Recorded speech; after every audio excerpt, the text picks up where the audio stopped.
নবী আমি হলাম এমন এক যুবক, আমি কাফন চুরি করে করে, আমি লাশের কাফন চুরি করে করে আমার জিন্দেগিটা চালাই। আমার জীবিকা নির্বাহের মাধ্যম হলো জ্যান্ত পরিপূর্ণ যখনই লাশটা কবর দেওয়া হয়, আমি ওই কবর খনন করে করে কবর থেকে লাশটাকে উলঙ্গ করে কাফন নিয়ে এসে মার্কেটে আমি বিক্রি করি, আর ওই টাকা দিয়ে আমি আমার জিন্দেগি চালাই।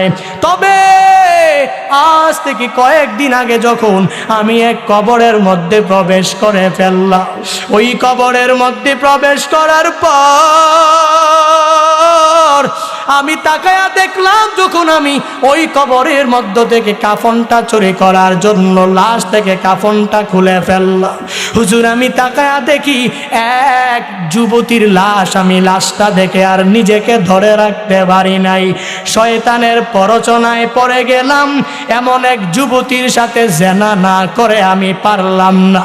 হুজুর আমি কবরের মধ্যে কাফনটা পরিপূর্ণ খুলে ওই যুবতীর সাথে আমি জেনায় লিপ্ত হয়ে গেলাম। হুজুর এখানেই শেষ না, আমি জেনার কাজ শেষ করে করে এই কাফনটা নিয়া যখন আমি কবর থেকে উঠতে শুরু করলাম, তখনই গাইবি আওয়াজ আমার মনে হলো আমার ওই বোনটা আমাকে বলতেছে, এরে যুবক কোন এলাকার তুই যুবক? বিন্দু মাত্র পরিমাণ ভয় কি তোর মাঝে নাই? আমার পরিবার আত্মীয় স্বজনেরা আমাকে এখানে রেখে গিয়েছে, কত সুন্দরভাবে গোসল দিয়া আমাকে পবিত্র, কত দামি কাফনের কাপড় দিয়ে আমাকে এখানে রেখে গিয়েছে। কাল কিয়ামতের ময়দানে আমি সবার সাথে পবিত্র অবস্থায় উঠবো, এজন্যই রেখে গিয়েছে। ওরে যুবক তুই আমার সাথে কেমন কাজটা করে ফেললি? এতগুলো লাশ, এই লাশের মাঝে তুই আমাকে অপবিত্র অবস্থায় রেখে রেখে কোথায় যাও? ওই যুবক ডাক দিয়া বলে, পয়গম্বর আমার গুনাহ এত বড়, আমি ওই কবর থেকে আসার পরে আমার মনে চিন্তা ঢুকে গেল আমি আর কাফন চুরি করব না। ও পয়গম্বর আমি আর কাফন চুরি করতে কবরে যাব না, কিন্তু আমার একটাই ভয়, আল্লাহ আমাকে মাফ করবে কি করবে না? নবী আমার বলেন, এর যুবক তোমার গুনাহের পরিমাণ কি এত বড়? মানুষ কি এই পরিমাণ গুনাহ কি করতে পারে? যুবকের বুঝতে আর বাকি নাই, আল্লাহ মনে হয় মাফ করবে না। নবীর দরবার থেকে দৌড়াইয়া বিশাল এক পাহাড়ের চূড়ায় চলে যায়।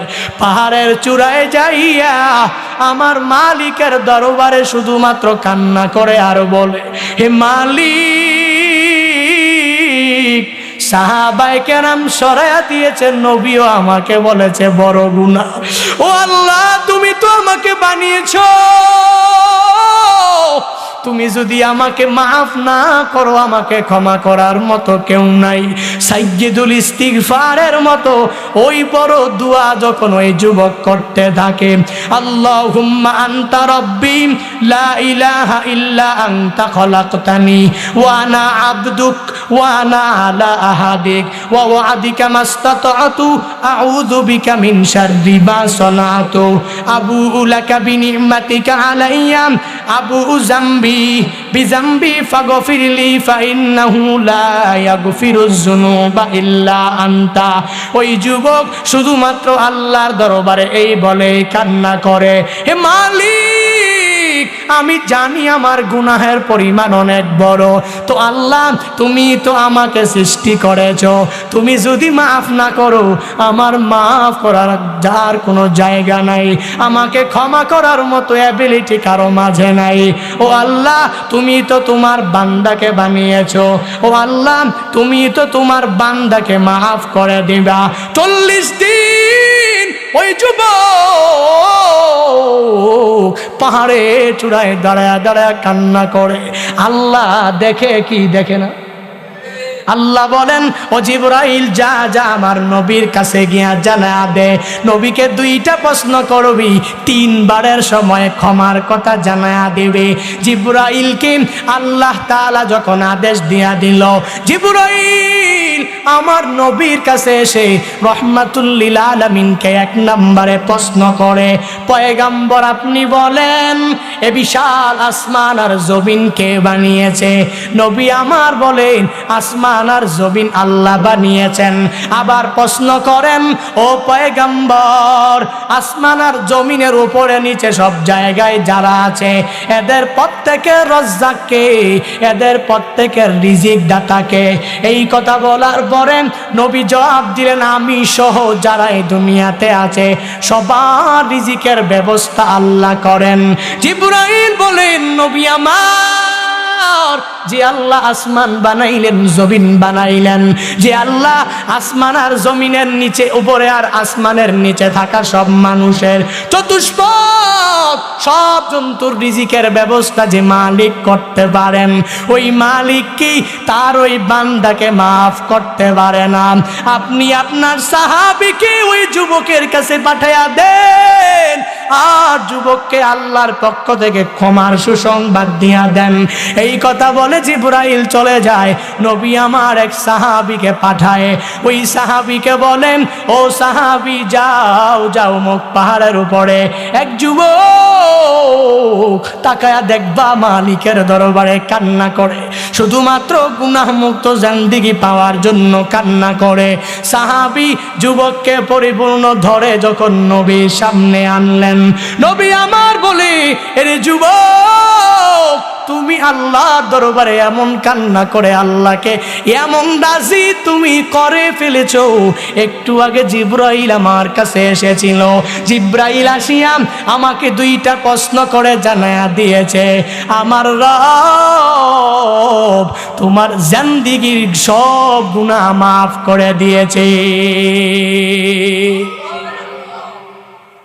আল্লাহ পারে কি পারে না? বান্দা ওই যুবকের মতো গুনাহ তো আমি করি নাই, ওই যুবকের মতো এত বড় গুনাহ তো তুমি করো নাই। আল্লাহ যদি তাকে মাফ করতে পারে আমাকে পারবে কি পারবে না?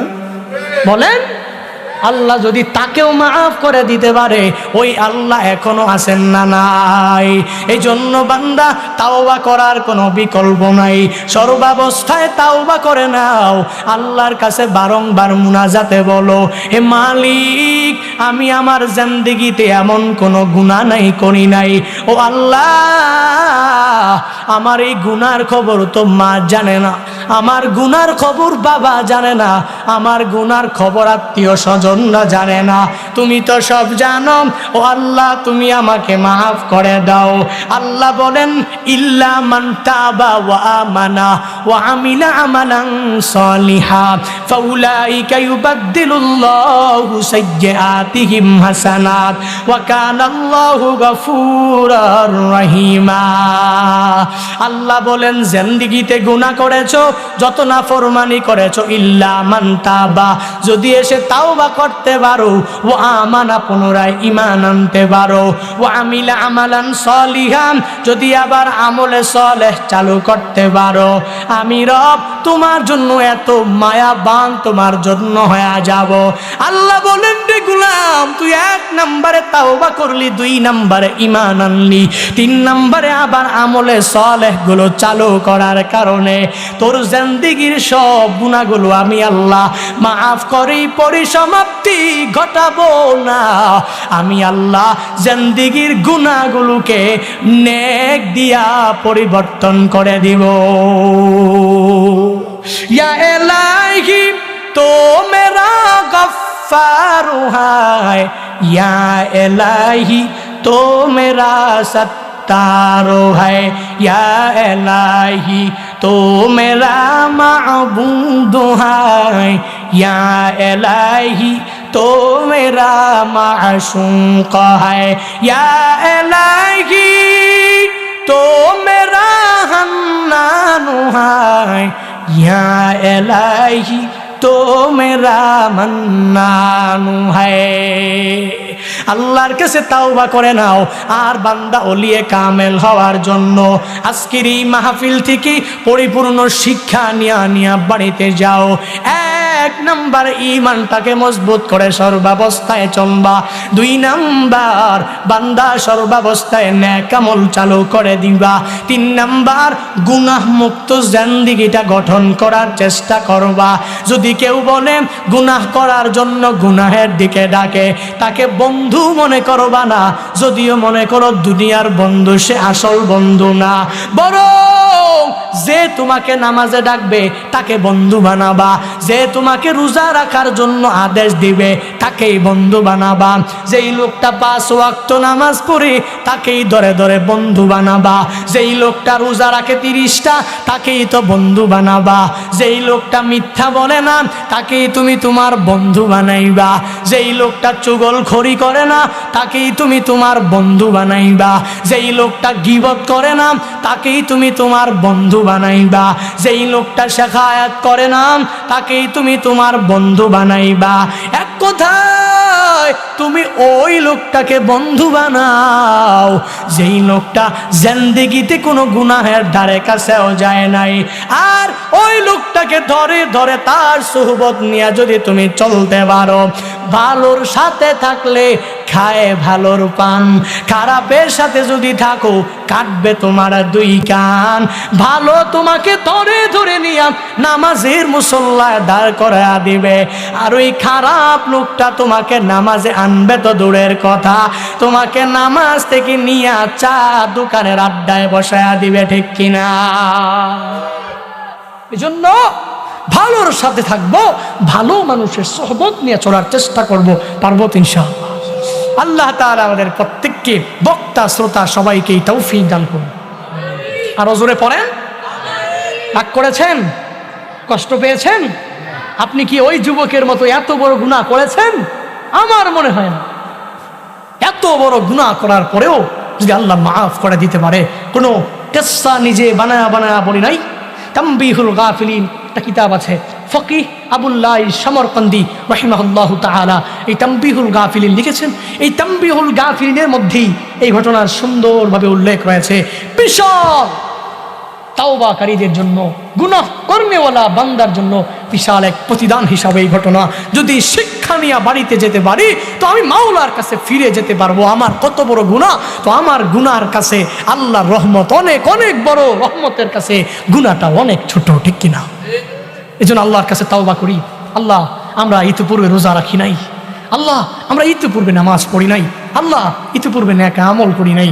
সামনে যতদিন বেঁচে থাকবো আর নামাজ কাজা করব না। আল্লাহ, সামনে যতদিন বেঁচে থাকবো আর রোজা বাদ দিব না।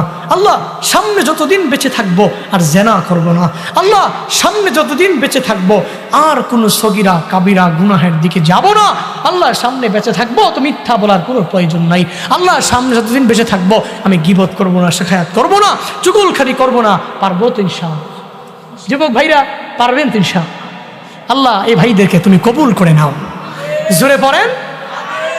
আজকে একটা ভিডিও দেখে আমার খুব ভালো লেগেছে। এই যে ঈদ গেল না, ঈদ উল ফিতরে মাঝে মাঝে কষ্ট লাগে। আমি প্রত্যেকটা যুবককে জান দিয়ে মহাব্বত করি, এবং প্রবাসে যাওয়ার পরেই সৌদি আরবের 15 দিনে আমার আশপাশে প্রবাসী অনেক যুবক ছিল।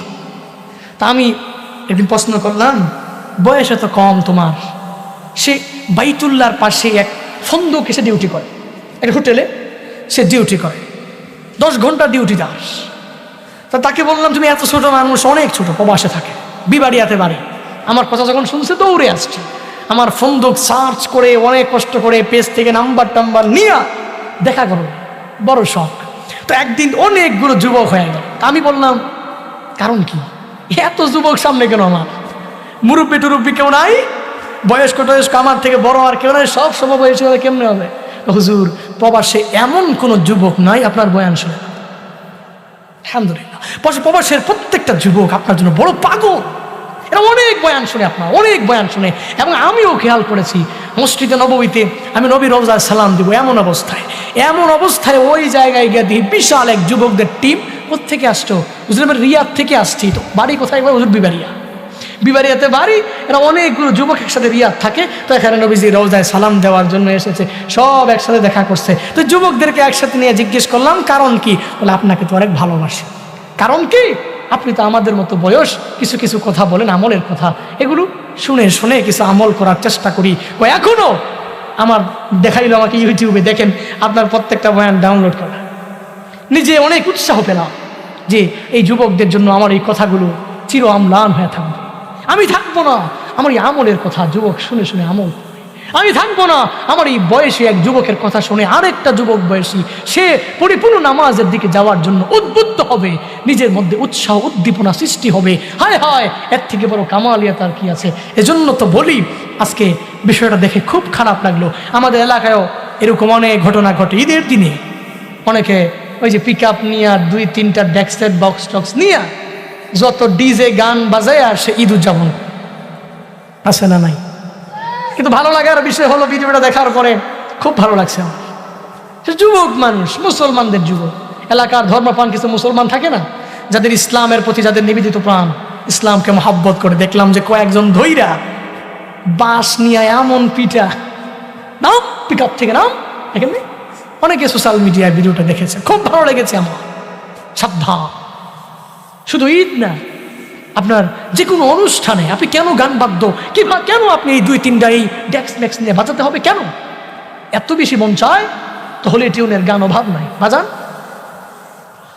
এত বাজাইতে মন চায়, ইসলামের সঙ্গীত অভাব নাই, বাজান। আপনি পয়সা পয়সা বাজান, শুনেন। কিন্তু কেন KGF এর গান বাজাতে হবে? কেন আপনার বিভিন্ন অশ্লীল গানগুলো শুনতে হবে কেন? আপনি কি মনে করেছেন আপনি এভাবেই ভেসে ভেসে চলে আসছেন এখানে? না, আপনার ব্যাকগ্রাউন্ডে আপনার বাবা একজন মুসলমান ছিল, ব্যাকগ্রাউন্ডে মা মুসলমান, ব্যাকগ্রাউন্ডে ইসলাম আছে, ব্যাকগ্রাউন্ডে কোরআন আছে, কিতাব আছে, হাদিস আছে। এই জন্য যেটা মন চায় এটা হিন্দুরা করে, খ্রিস্টানরা করে, বৌদ্ধরা করে, এদের যা মন চায় তাই করে। তো আমি তো মুসলমান, আমি কেন করবো? এরা যা মন চায় তাই করবে। তো আমিও যদি যা মন চাই তাই করি, তো এদের মধ্যে আর আমার মাঝে কোনো পার্থক্য রইল? কথা বলেন না কেন? না, আমি তো যুবক, আমি কি ইয়া শাবাব আল মুসলিম, আমি একজন মুসলমানের যুবক। আমার মতো ছিল আবু বকর, আমার মতো ছিল ওমর, আমার মতো ছিল মুআজ, মাস, এরা ছিল। আমি এদের মতো হব, এদেরকে আমার অনুকরণীয় আদর্শ বানাবো, সাহাবায়ে কেরামকে আমি নিজের ফলোয়ার বানাবো, তাদের ফলোয়ার আমি হয়ে থাকবো, এদেরকে পরিপূর্ণ তাবে বানাবো। এজন্য আল্লাহ তাআলা আমাদের প্রত্যেককে বুঝার মানার তৌফিক দান করুন। কোনো সময় বিয়ে টিয়ে যা হবে, অনুষ্ঠান যা হবে, ডেক্সের বাজানো যাবে না। বিয়ের প্রথম দিনে যদি আপনি ডেক্স ডুক্স বাজায়া, ডিজে গান বাজায়া, এখন তো আবার হালাল ডিজে গান বের হয়েছে। হালাল ডিজে গান কোনটা? ও মুর্শিদ, হ্যাঁ আছে না, কি যেন একটা আছে না, এটা পুরো হালাল ডিজে গান বলে। এটা আল্লাহ মাফ করুন, সকলে পড়িয়া আমি কিছুই বাজানো যাবে না। আপনি যা বাজান, বেশি ভালো না লাগলে ইসলামী সঙ্গীত বাজান। নিজের বিয়ের আর দাম্পত্য জীবনটা সুখময় করতে চান? তা আমি তো বলি আপনি অন্য কিছু করা লাগবে না, শুধুমাত্র সুন্নাহ অনুযায়ী বিবাহটা করেন যুবক ভাইরা, আর কিচ্ছু লাগবে না। আমি তো এক অবিবাহিত পারসন, তো যখন আমি বিবাহ করবো ইনশাআল্লাহ নিয়ত করেছি সুন্নাহ অনুযায়ী প্রত্যেকটা কাজ করব।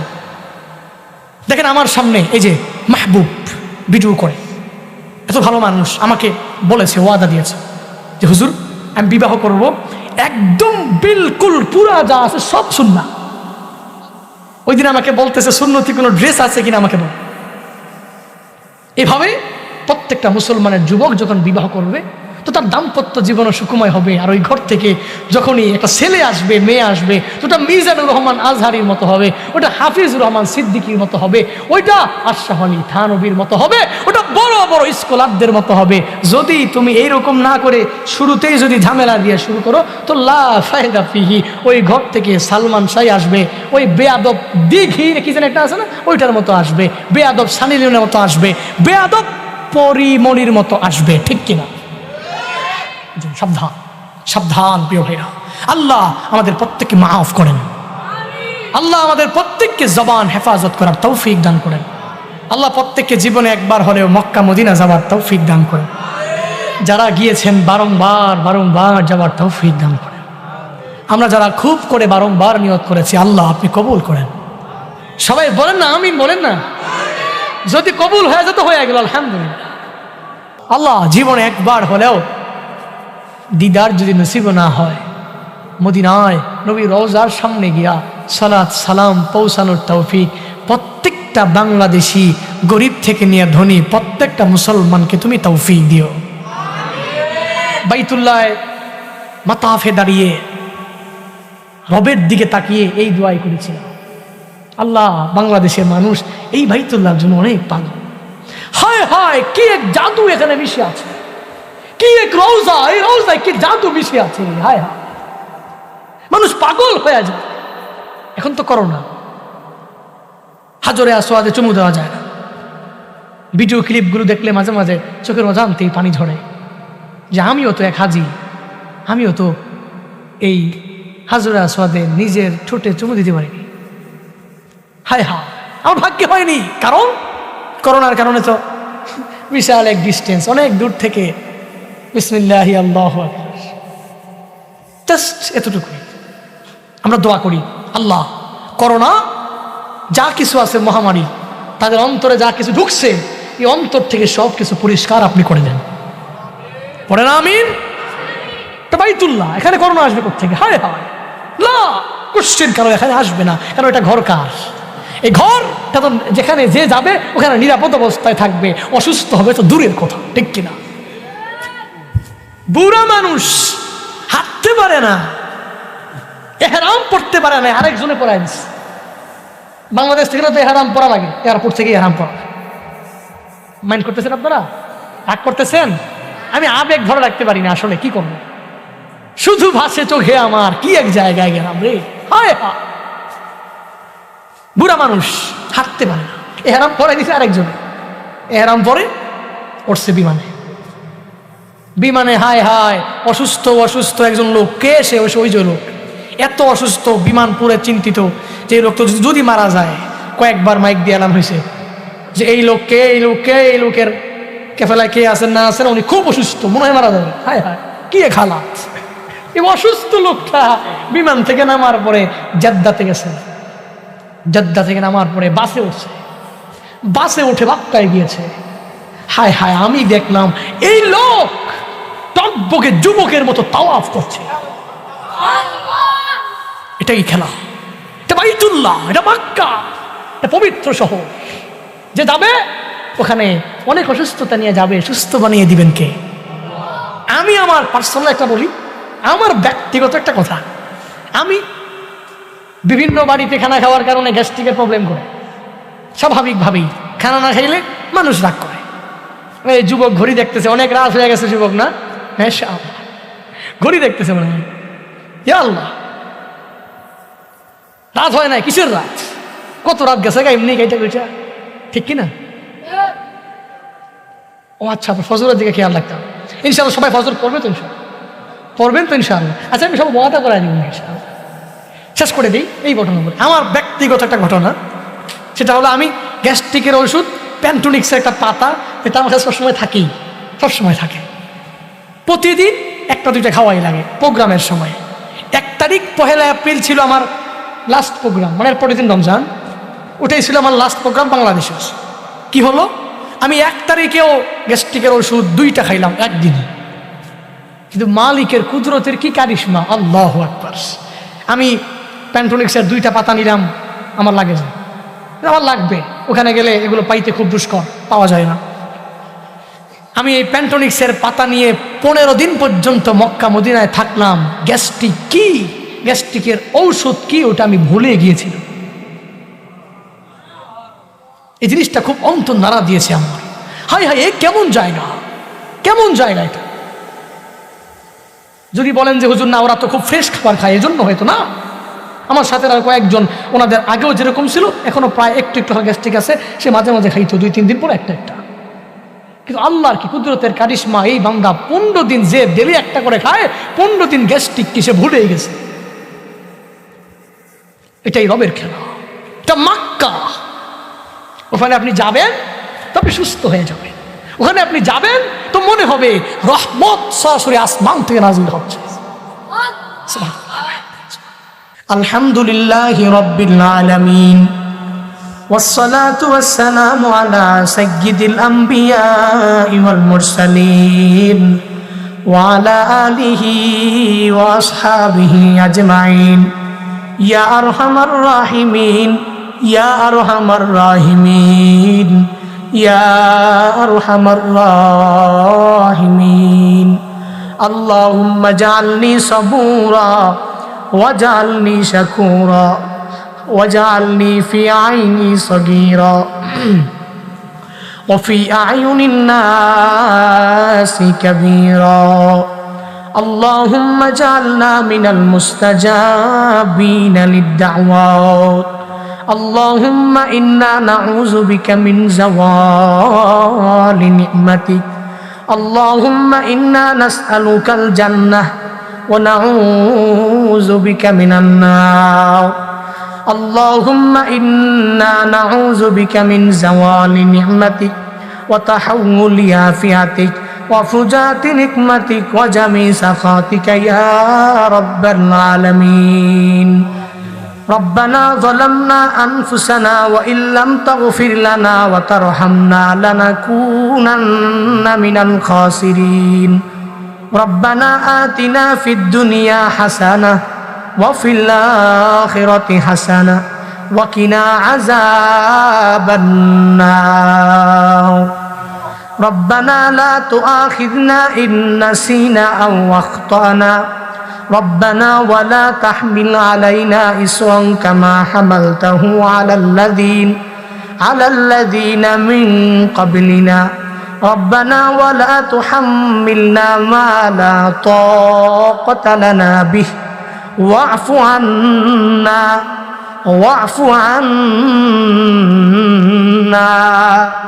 واغفر لنا وارحمنا أنت مولانا فانصرنا على القوم الكافرين ربنا إننا سمعنا مناديا ينادي للإيمان أن آمنوا بربكم فآمنا ربنا فاغفر لنا ذنوبنا وكفر عنا سيئاتنا وتوفنا مع الأبرار ربنا وآتنا ما وعدتنا على رسلك ولا تخزنا يوم القيامة إنك لا تخلف الميعاد رب ارحمهما كما ربياني صغيرا رب ارحمهما كما ربياني صغيرا ওরে দয়ার মালিক কুদরতের নজর দিয়া তাকায়া দেখেন রে আল্লাহ হায় আল্লাহ এই ময়দানে আপনার কত আশিকিন বান্দা হাজির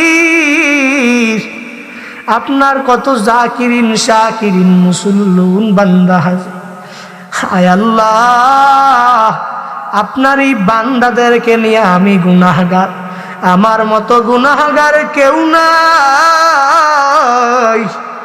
আয় আল্লাহ জিন্দেগির রাশি রাশি পাহাড় পরিমাণ গুনাহ নিয়ে আপনার এই বান্দাগুলোকে নিয়ে গভীর রাত আপনার দরওয়াজায় ফিরে আসলো ও আল্লাহ জিন্দেগিতে এমন গুনাহ করেছি যেই গুনার খবর মা যাবে না যেই গুনার খবর বাবা জানে না যেই গুনার খবর আত্মীয় স্বজনরা কেউ জানে না আয় আল্লাহ আপনি তো সব জানেন আয় আল্লাহ আপনার দরওয়াজায় আমরা সবাই ফিরে আসলাম জিন্দেগির সব গুনাহগুলো মাফ করে দেন আল্লাহ ওরে দয়ার মালিক এই ময়দানে 3 শ্রেণীর লোক নিয়ে তোমার দরওয়াজায় হাত বাড়াইলা কারো জনম দুঃখিনী মা নাই কারো আব্বা দুনিয়ায় বেঁচে আছে রে আল্লাহ কারো আব্বা নাই আম্মা দুনিয়ায় বেঁচে আছে রে আল্লাহ কেউ এরকম এতিম মাও নাই বাবাও না আয় আল্লাহ যাদের মা নাই মার কবর তুমি জান্নাতের বাগান বানাও ও আল্লাহ যাদের বাবা নাই বাবার কবর তুমি জান্নাতের বাগান বানাও। ও আল্লাহ, মাহারা কত এতিমের দল এই গভীর রাতে চোখের পানি ফালায় আমার জন্য কান্না করে। ও আল্লাহ, এই গভীর রাতে বাবা হারা সন্তানেরা কান্না করে। আয় আল্লাহ, নিজের মার জন্য, বাবার জন্য, আয় আল্লাহ, এই কান্নার পানিগুলো আপনি ফিরাইয়া দিয়েন না রে আল্লাহ। ও আল্লাহ, এরা তো এমনিতে এক নম্বরে মা হারা, আবার তারা তো বাবা হারা। আবার তুমি যদি ফিরাইয়া দাও, আয় আল্লাহ, যাওয়ার মতো আর জায়গা নাই। আয় আল্লাহ, তোমার দরওয়াজা ছাড়া আর কারো দরওয়াজা নাই। আয় আল্লাহ, মাহারা সন্তানদেরকে পরিপূর্ণ ধৈর্য শক্তি দাও। আয় আল্লাহ, মার কবর জান্নাতের বাগান বানাও। বাবাহারা সন্তানদেরকে ধৈর্য শক্তি দাও। আয় আল্লাহ, বাবার কবর জান্নাতের বাগান বানায় দাও। আমাদের যাদের আব্বা আম্মা বেঁচে আছেন, মা বাবার দোয়া নিয়ে চলার তৌফিক দান করুন। আয় আল্লাহ, মা বাবার চেহারার দিকে তাকায়া কবুলিয়াত হজ উমরা কামাই করার তৌফিক দাও। আয় আল্লাহ, মা বাবার হায়াতে বরকত বাড়ায়া দাও। আয় আল্লাহ, মা বাবাকে আরো অনেক দিন মা বাবা বলে বলে পরাণ ঠান্ডা করার তৌফিক দাও। ওরে দয়ার রব, জীবনে একবার হলেও মক্কা মদিনা যাওয়ার তৌফিক দাও। যারা যেতে পারে নাই, বারবার যাওয়ার তৌফিক দান করু। আয় আল্লাহ, কুদরতি খাজানা থেকে তুমি দিয়া দাও। আয় আল্লাহ, মক্কা মুকাররমা মদিনা মুনাওয়ারা না দেখাইয়া আজকের একটা শ্রোতাকে ও মৃত্যু দিও না রে আল্লাহ। ওরে দয়ার মালিক, আজকের এই মসজিদের উদ্যোগের মাহফিলের আজকের এই মসজিদ তুমি কবুল করে নাও। আয় আল্লাহ, এই মসজিদের ইমাম সাহেব, খতিব সাহেবকে কবুল করে নাও। আয় আল্লাহ, মুসল্লিদেরকে তুমি কবুল করে নাও। আয় আল্লাহ, মসজিদের আন্ডারে যত মুসল্লিরা আছে সবাই যাতে করে 5 ওয়াক্ত নামাজ পড়ে মসজিদের হক আদায় করতে পারে। ও আল্লাহ, তুমি সবাইকে সেই তৌফিক দান করু। আয় আল্লাহ, মসজিদের অসম্পূর্ণ কাজ সম্পূর্ণ করার তৌফিক দাও। আয় আল্লাহ, মসজিদের দোতলা কাজ সম্পূর্ণ করার তৌফিক দান করু। আয় আল্লাহ, যারা যারা দান করেছেন, আয় আল্লাহ, প্রত্যেকের দানগুলা তুমি কবুল করে নাও। মসজিদের শুরু লগ্ন থেকে আজ পর্যন্ত যারাই ক্ষুদ্র থেকে ক্ষুদ্র, বড় থেকে বড়, আয় আল্লাহ, যে যে লাইনেই সহযোগিতা করেছেন প্রত্যেকের দানগুলা তুমি কবুল করে নাও। আজকের এই কথার উপরে আগে আমাকে, তারপর সবাইকে আমল করার তৌফিক দাও। রব্বানা তাকাব্বাল মিন্নি ইন্নাকা আনতাস সামিউল আলিম ওয়া তুব আলাইনা ইয়া মাওলানা।